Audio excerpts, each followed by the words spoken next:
Comprendre, expérimenter, voilà le cheval de bataille des onctions divines, commis par le révérend Guy Léonce Bayon, leader chrétien reconnu comme tel.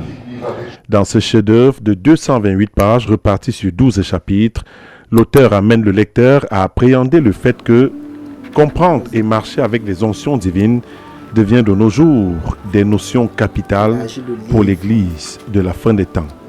L'onction est donc, nous rappelle l'auteur dans le premier chapitre, le lecteur se rend à l'évidence que la plupart des religions dans le monde pratiquent le rituel de l'onction. Mais pour les chrétiens, le contexte actuel du calendrier prophétique pose de sonder cette importante notion avec beaucoup d'attention. D'ailleurs, renchérit l'auteur, je cite, « Comme la vie est symbolisée par le sang, la force et la vigueur sont symbolisées par la graisse. » L'huile a donc toujours été un objet du quotidien. L'apôtre Guy Léonce Bayon se souvient d'ailleurs comme si c'était hier que sa mère préférait pour sa cuisine une huile extraite de l'arachide et pour ses cheveux, elle utilisait une huile coagulée différente en tout cas de la vaseline. C'est alors à ce moment qu'il comprit que les onctions naturelles sont le pouvoir charismatique des choses naturelles. Et c'est à la fin de ce chapitre que le lecteur comprend aussi facilement que, bien qu'il ne soit pas aisé d'en faire la différence, les onctions divines proviennent de deux sources, du Saint-Esprit et des anges. Le chapitre 3 des onctions divines va droit au but en page 53, puisqu'il dévoile le but de celle-ci dans la vie de l'homme. Les onctions divines ont pour but d'affermir notre vocation de fils et filles de Dieu. Les onctions présidentielles et ministérielles, pouvant être considérées ici comme les majeures. Onction présidentielle faisant référence à Adam qui fut appelé à l'existence sans le concours de sa volonté, mais par une décision souveraine de Dieu. Onction ministérielle faisant référence à la vie d'un enfant de Dieu pour lui permettre de jouer le rôle que son Seigneur et Maître lui assigne. Et c'est d'ailleurs la quintessence du chapitre 4 des onctions divines, consacrée essentiellement au début de la vie dans le ministère. Leçon essentielle à retenir de ce chapitre, l'onction spécifique déclenche la manifestation d'une connaissance spirituelle spontanée. Pourquoi ne pas le dire ? Elle permet aussi d'avoir une intelligence claire sur les choses et les événements. En somme, c'est une onction qui donne de voir les choses de Dieu avec les yeux de Dieu, d'en connaître les causes profondes et même les conséquences. En parcourant le chef-d'œuvre, une question lancinante taraude de l'esprit du lecteur, celle de savoir le rôle des onctions divines dans la vie du croyant. Le chapitre 5 dans son entièreté apporte une réponse catégorique à cette interrogation.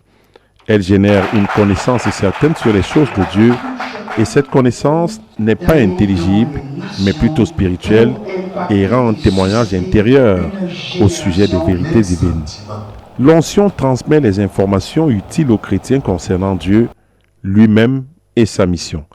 C'est la principale information à retenir du chapitre 6 des onctions divines puisque, poursuit l'auteur, l'onction crée un environnement propice pour les miracles. Les phénomènes d'extase sont également mentionnés dans le prodige de l'apôtre Guy Bayon et définis comme des manifestations liées à la présence des onctions spirituelles. Il reste fréquent de nos jours, quoique controversé. L'extase est donc cette condition d'exaltation spontanée et provisoire de l'homme sous une forte onction. Les chapitres 8 et 12 permettent au lecteur de comprendre quelques mystères, de même que les mécanismes inhérents à la notion d'onction divine. Ces chapitres permettent également au lecteur de provoquer un intérêt, suivi d'une expérience vivante avec ce précieux héritage du royaume de Dieu. Par cette œuvre, l'auteur désire ardemment communiquer au peuple de Dieu un minimum de discernement pour le préserver à la fin des doutes sur l'œuvre surnaturelle du Saint-Esprit. Mais surtout, les actions sont très très bonnes. Je suis très heureux pour cette marque de soutien de la part de tous nos amis, nos frères, nos parents qui sont venus ici exprimer le fait que nous autres aussi, le Seigneur nous a accordé cette grâce, ce privilège de pouvoir commettre un tel ouvrage. Et déjà pour la question, et le fait de répondre à cette question, aujourd'hui on pose la question de savoir quel est l'impact que le livre peut apporter à l'Église aujourd'hui. Je ne parlerai pas seulement de l'Église, je parle de la société. Parce qu'en fait, c'est l'Église qui fait la société. Si l'Église se porte bien, la société va bien se porter. Maintenant, j'ai fait un peu un commentaire sur le livre tout à l'heure parlant un peu des oncions.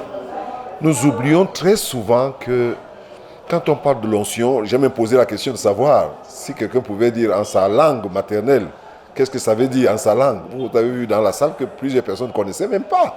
Pourtant, ça existe. Depuis dans nos traditions, lorsque je vais voir mon grand-père ou mon père avant sa mort, c'est l'onction que je cherche. Mais déjà, je bénis le Seigneur qui me donne l'opportunité de pouvoir participer à cette dédicace. Pour moi, le livre, ça a toujours été une passion. Et puis, le livre, c'est un puissant compagnon. Et je sais que souvent, quand on a ce compagnon-là, je me rappelle de l'apôtre Paul qui était en difficulté en Italie. Et à un moment donné, il a demandé à Timothée, son fils, de lui apporter non seulement son manteau, mais également ses livres. Donc c'est un puissant compagnon et je suis très ému d'avoir participé à cette dédicace parce que ça me permet évidemment de me connecter à l'esprit qui a conduit notre frère et puis de continuer d'enrichir. J'ai eu un aperçu par rapport à ce que les gens ont dit et ça m'a intéressé et je crois que je vais découvrir plein de choses dans ce livre, surtout la question de l'onction, c'est un peu délicat.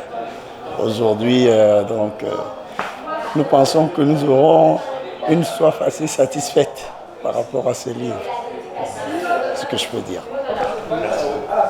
Des manœuvres spirites et démoniaques en ces temps où l'apostasie est grandissante.